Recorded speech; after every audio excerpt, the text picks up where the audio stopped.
Diciembre 7. Una fecha que quedará grabada a fuego en la memoria colectiva del espectáculo televisivo, un día en que el telón se alzó para revelar una verdad incómoda, un drama palpable que, como un sismo imparable, sacude los cimientos mismos de Telecinco. Atención a lo que está sucediendo porque la gravedad de los acontecimientos es de una magnitud sin precedentes, un presagio de tormenta que pocos se atrevían a nombrar en voz alta. Los susurros de los pasillos ahora se transforman en estruendosas revelaciones, en verdades que impactan como puñetazos en el estómago de una audiencia que, hasta ahora, creía en el brillo inmaculado de sus estrellas. El presentador, que una vez fue el rey indiscutible de Mediaset, la voz y el rostro que dominaban las tardes y noches de la cadena con mano de hierro, ha presenciado, con una crudeza desgarradora, la implacable realidad de su ocaso. Jorge Javier Vázquez, la figura emblemática que parecía intocable, un bastión de la televisión del corazón, se sentaba de nuevo en el plató de Viernes. Sus ojos, otrora llenos de picardía y confianza, buscaban la redención, anhelando reconectar con una audiencia que parece haberle dado la espalda sin previo aviso, como si un pacto sagrado se hubiera roto en 1000 pedazos. El aire estaba cargado de expectación, pero los números, fríos e implacables, han dictado una sentencia demoledora. Las audiencias han hablado con una claridad ensordecedora, revelando una verdad que duele. Lo que los mismos medios de comunicación, en un intento desesperado por maquillar la realidad, tildan de gran éxito, es, a nivel objetivo y sin lugar a dudas, un estrepitoso fracaso. Un presentador de su calibre, sentándose para desnudar su alma en el ámbito más íntimo de su vida privada, apenas logró captar la atención de un pírrico 11,7% de la cuota de pantalla. Si consideramos que ni siquiera logra superar los repetidos refritos de La Voz, la cruda verdad es que este dato roza lo indecente, un sabor amargo para quien estuvo acostumbrado a reinar sin discusión, a ser el faro que guiaba a millones de espectadores. Este resultado no es solo un mazazo demoledor, es la evidencia irrefutable de que la magia, o al menos gran parte de ella, se ha desvanecido del aura mediática que una vez lo envolvió, dejándolo vulnerable ante el juicio implacable del público. ¿Cómo se recupera un rey destronado de un golpe tan brutal a su ego y su carrera? Pero la polémica no se detiene ahí.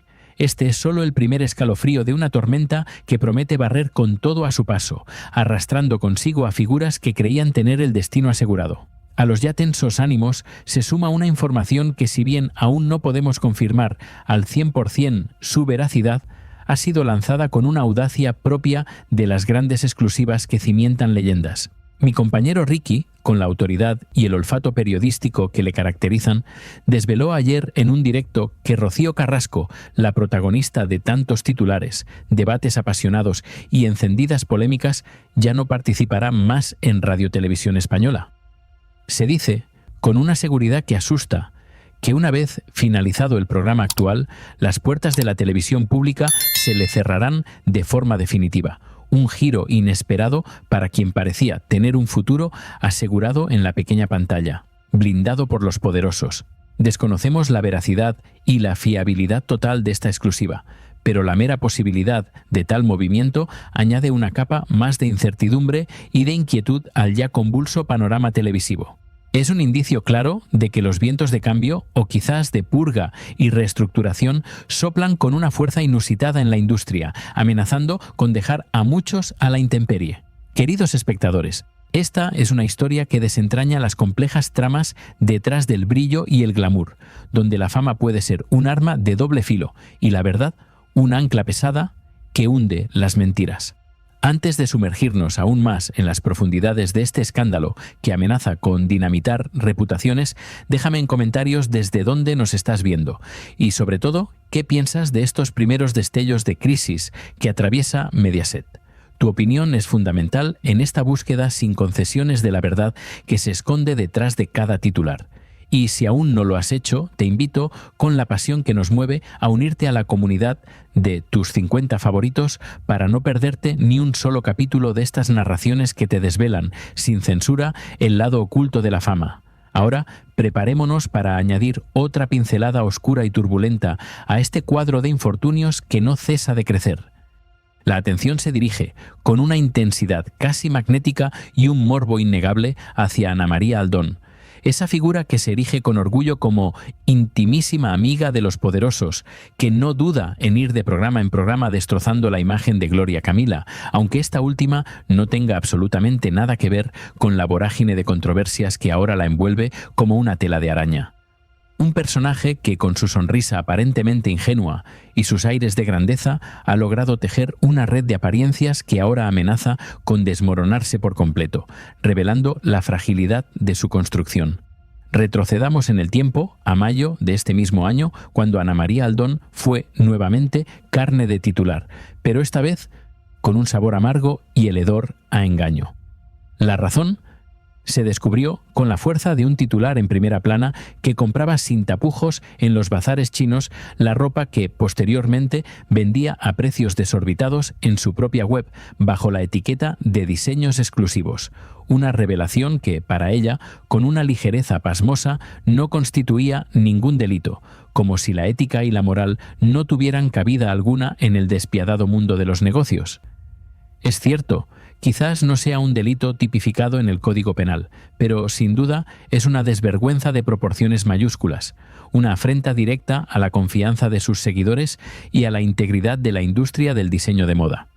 ¿Podemos llamar diseño a la mera reventa con sobreprecio?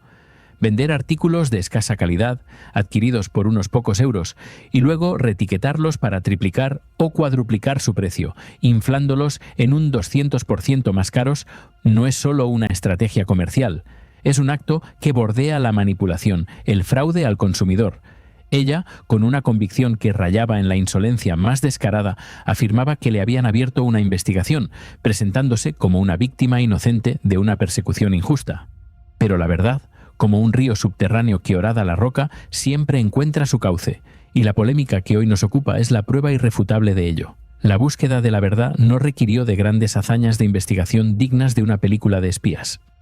Bastó con escarbar un poco en la hemeroteca, con revisitar los archivos de los propios programas de Mediaset, los mismos que le daban cobijo y micrófono, para desvelar el rastro indeleble. ¿Dónde iba Ana María Aldón a adquirir esas prendas que vendía como oro? El misterio, si alguna vez lo hubo, se disipó con una velocidad pasmosa.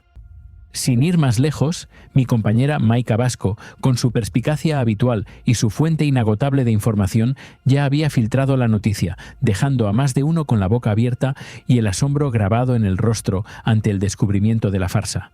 El programa En la Vida adelantaba, con la certeza de quien tiene las pruebas irrefutables en sus manos, que la exmujer de José Ortega Cano, la misma que presumía de un gusto exquisito y una visión empresarial adelantada a su tiempo, adquiría parte de su género en el polígono Cobo Calleja, esa conocida meca del comercio al por mayor, un laberinto de naves donde la moda rápida encuentra su origen. Lo más flagrante y escandaloso no era la compra en sí, un acto común en el mundo de la confección. Era el proceso posterior, reetiquetar. Y aquí es donde la trama se vuelve oscura, sombría, pues no se trataba de una simple etiqueta añadida con fines de inventario. Estamos hablando de una falsificación en toda regla, de sustituir la etiqueta original por una nueva que, como un sello de legitimidad fraudulenta, justificaba su precio inflado y engañoso. Prendas que apenas rondaban los 10 euros, una miseria, eran vendidas por 30, una ganancia obscena, un margen de beneficio del 200% que gritaba a los cuatro vientos la desproporción, el engaño y la falta de escrúpulos. Los propios trabajadores del polígono, con la naturalidad y el desparpajo de quien presencia la misma escena a diario sin darle mayor importancia, no dudaron en confirmar las prácticas habituales. Aquí hay una tienda en la que te cambian las etiquetas, declaraba uno de ellos, revelando la mecánica de este modus operandi, tan extendido como inmoral. Lo deja en la bolsa y dice a mi jefe: «Oye, puede llevarlo ahí». Y se lo lleva a los chinos. Los chinos lo saben todo. Nosotros tenemos miles de clientes. Viene mucha gente hasta de Irlanda, explicaba otro, evidenciando la magnitud y el alcance de este negocio paralelo, de esta economía sumergida en el engaño. No cientos. A nadie que tenga un mínimo de sentido común se le escapa que esto, por llamarlo de alguna manera suave y diplomática, es abusivo, por no tildarlo de una estafa en toda regla. Ayer mismo, en un intento desesperado por salvaguardar una dignidad ya seriamente comprometida y una reputación hecha añicos, Ana María Aldón se hizo la ofendida. Afirmó con una teatralidad que no engañaba a nadie y una victimización calculada que la gente debería abrirle investigaciones para comprobar de dónde salía lo que compraba y cuál era su margen de beneficio. No, guapa, el problema aquí no es el margen de beneficio, sea mucho o sea poco, ni tampoco es que tu actividad sea ilegal per se. La cuestión de fondo, el auténtico meollo del asunto, la herida que no cicatriza, es que reetiquetas prendas de los bazares chinos y las vendes a un precio 200% más caro, disfrazando su origen humilde y su verdadera calidad. Es la mentira deliberada, la falsedad intrínseca, la traición a la confianza del consumidor, lo que indigna a la audiencia y a cualquiera con un mínimo de sentido ético y moral. Este desvelamiento, esta caída de la máscara, ha resonado con una fuerza atronadora en todos los programas, provocando una avalancha de críticas y un escrutinio público que, para muchos, era más que merecido, una justicia poética que llegaba tarde, pero llegaba. Y sí, como era de esperar después de que la verdad saliera a la luz con tal contundencia, su tienda se ha visto obligada, bajo el peso de la vergüenza y el desprestigio, a echar el cierre. Una clausura que, más allá de las pérdidas económicas cuantificables, representa el final de una era de apariencias y el colapso de una reputación forjada sobre pilares de barro, una fachada que se derrumba estrepitosamente. ¿Qué rumbo tomará ahora esta figura que se negaba a aceptar su realidad? Ella misma ha adelantado que su nuevo camino, su nuevo rumbo profesional, estará dirigido hacia el ámbito de las finanzas. No nos extraña en lo más mínimo, pues lo que es el diseño y el mundo de la moda se le ha complicado de una manera irreversible, quemando todos los puentes. Es irónico y hasta trágico que quien se jactaba de ser una diseñadora reputada, un artista del hilo y la aguja con una visión única, termine por vender ropa de los chinos a un 200% más cara. ¿Dónde queda la ética, la moral en todo esto? ¿Dónde reside la verdad cuando la mentira se viste de seda? A nivel empresarial, cada uno debe buscar su sustento, eso es innegable. Todo el mundo tiene que vivir y comer, pero cuando te eriges como una diseñadora de éxito con un valor intrínseco en tus prendas, como decía ella sobre el famoso vestido que le hizo a Gloria Camila Ortega, y luego se descubre que vendes artículos reetiquetados con una ganancia desproporcionada, la investigación ya no es necesaria. Las palabras de los propios trabajadores del polígono son prueba suficiente, un veredicto irrefutable ante la corte de la opinión pública, una sentencia que no necesita de jueces ni tribunales. El público, ese juez implacable que no perdona ni olvida, también ha manifestado su descontento de otras maneras. Las audiencias no acompañan a Fiesta, un programa que se mantiene anclado entre el 8,5% y el 9%, viviendo en el unidígito desde hace semanas, una agonía lenta pero constante. Por otro lado, de viernes, pese a los vaivenes de Jorge Javier, siempre que logra cambiar de personaje, cuando trae a figuras explosivas como Kiko Rivera o a alguien que genera titulares con su vida privada y sus dramas, logra aumentar sus números, ofreciendo un bálsamo efímero a la cadena.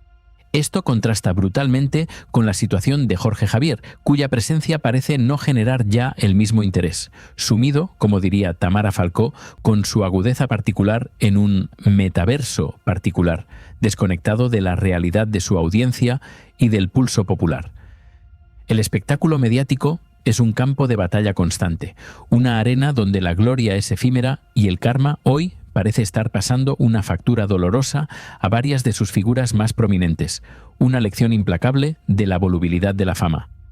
Esta es la dura realidad que golpea a Telecinco, una cadena que ve cómo sus cimientos se tambalean ante la caída de sus ídolos y la exposición de sus sombras más oscuras. El primer capítulo de esta tormenta no hace más que confirmar que en el volátil mundo del espectáculo las apariencias pueden sostenerse por un tiempo. Sí, pero la verdad, inevitablemente, siempre encuentra la forma de salir a la luz, arrasando con todo a su paso. Y en Mediaset, esa luz, ahora inclemente y cruda, revela un panorama de fracasos estrepitosos, de fraudes expuestos y la incipiente demolición de imperios que parecían inquebrantables. Tras la tempestad que dejó al descubierto el naufragio de Jorge Javier y la ignominia del negocio de Ana María Aldón, El epicentro del drama se desplaza con una virulencia aún mayor hacia las consecuencias, hacia el crudo y despiadado desenlace que a menudo acompaña a la exposición de la verdad. La escenografía, que antes resplandecía con el falso lustre de la fama y la fortuna, ahora se desmorona estrepitosamente, revelando las ruinas de un imperio de apariencias que jamás estuvo destinado a perdurar. El pulso del espectáculo mediático se acelera, y lo que estás a punto de escuchar no es solo la crónica de cierres y fracasos, sino la intrincada tela de araña de acusaciones, traiciones y la implacable llegada del karma. El eco de los fracasos resuena con fuerza en los pasillos de Telecinco, y en este torbellino de noticias, una nueva confirmación golpea como un martillo de hierro. Ana María Aldón y Amor Romera, dos figuras vinculadas de formas diversas al entramado mediático, se han visto obligadas a cerrar sus negocios. En el caso de Amor Romera, los detalles específicos sobre la naturaleza de su género o el tipo de actividades comerciales en las que estaba involucrada permanecen en la penumbra, envueltos en un velo de misterio que no hace sino acrecentar la intriga y la desolación. Sin embargo, su cierre se suma a la ola de reveses que azota a quienes se atrevieron a jugar con las reglas no escritas del juego de la fama, demostrando que ninguna fortaleza, por muy sólida que parezca, está exenta del embate de la fatalidad cuando la verdad decide mostrar su rostro. Pero es Ana María Aldón quien, una vez más, se erige como la protagonista de un drama con tintes shakespearianos, un personaje que se niega a aceptar su propia responsabilidad, proyectando sus sombras sobre aquellos que, según ella, la han arrastrado al abismo, con una audacia que roza la desfachatez y una ceguera autoimpuesta que impide ver sus propias faltas, ha arrojado una acusación incendiaria cargada de resentimiento y veneno contra el entorno de Gloria Camila. Afirma con una convicción que pasma que son ellos quienes les sacan la punta a todo lo que hace, como si la exposición de sus prácticas comerciales fraudulentas fuera una mera nimiedad, un capricho malintencionado orquestado por terceros para arruinar su existencia. Es una excusa patética, un intento desesperado por desviar la atención de su propio fracaso y de la vergüenza que le ha traído el desvelamiento de sus engaños. Con el semblante distorsionado por la ira y el victimismo, se atrevía a comparar su situación con la de un simple carnicero de barrio, exclamando: «A ver si le abren investigaciones al carnicero del barrio, hombre». Pero la falacia de su argumento es tan transparente como el cristal. Dudo, sinceramente, que el carnicero de barrio venda su género con un margen de beneficio del 200%, transformando la carne de baja calidad en un producto de lujo con una simple etiqueta falsificada. El margen de beneficio de estas personas, de los trabajadores honestos y dignos, no suele superar unos pocos euros por kilo. No es una ganancia obscena, no es un fraude al consumidor, sino el sudor de un trabajo honrado. Es el abismo que separa la honestidad de la desvergüenza, el trabajo de la especulación engañosa. Pero la vorágine de sus acusaciones no se detuvo en el entorno de Gloria Camila. En un giro argumental que nadie anticipaba y con una audacia que bordea la traición, Ana María Aldón ha mordido la mano que le daba de comer, culpando a la mismísima cadena que le otorgaba una plataforma, una voz, un espacio donde exponer sus dramas y, hasta hace poco, defender sus negocios. El programa que sacó a la luz la información crucial sobre sus compras en el polígono, el que desveló el sórdido proceso de reetiquetado, era un programa de la propia casa Mediaset. Es una acusación frontal, un acto de ingratitud que deja al descubierto la verdadera naturaleza de su lealtad, o más bien, su absoluta falta de ella, priorizando su propia imagen, su ego herido, por encima de todo. ¿Podemos concebir una traición más flagrante que la de morder la mano de quien te alimenta, de quien te ofrece el aire para respirar en el asfixiante mundo de la televisión? La indignación del público, que ya hervía a fuego lento, se encendió aún más con el discurso que Ana María Aldón pronunció ayer, un monólogo que rozaba lo surrealista. Con una vehemencia que chocaba con la realidad, afirmaba haberlo montado todo ella: los muebles, el taller, las máquinas, el sudor de su frente.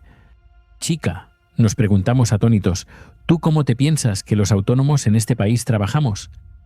La inmensa mayoría de nosotros, los que cada día nos levantamos para levantar un negocio, tenemos que sacar cada euro de nuestro bolsillo, pagar cada factura, luchar contra la adversidad y trabajar incansablemente los 365 días del año para poder comer, para poder subsistir con dignidad. No existe el camino fácil, no hay atajos para el éxito duradero y ético.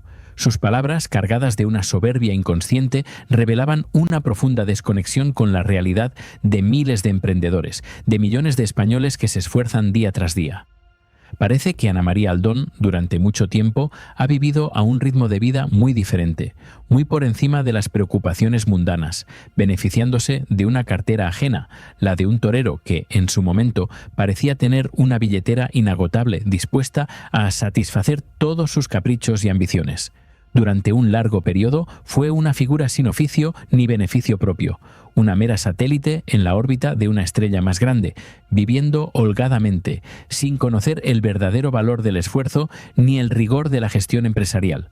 Esto al menos es lo que se deduce de sus palabras y de la vida de lujos que le fue permitida, un espejismo de prosperidad que ahora se desvanece con la cruda luz de la verdad. Dicho esto, la vorágine de malas noticias no se detiene.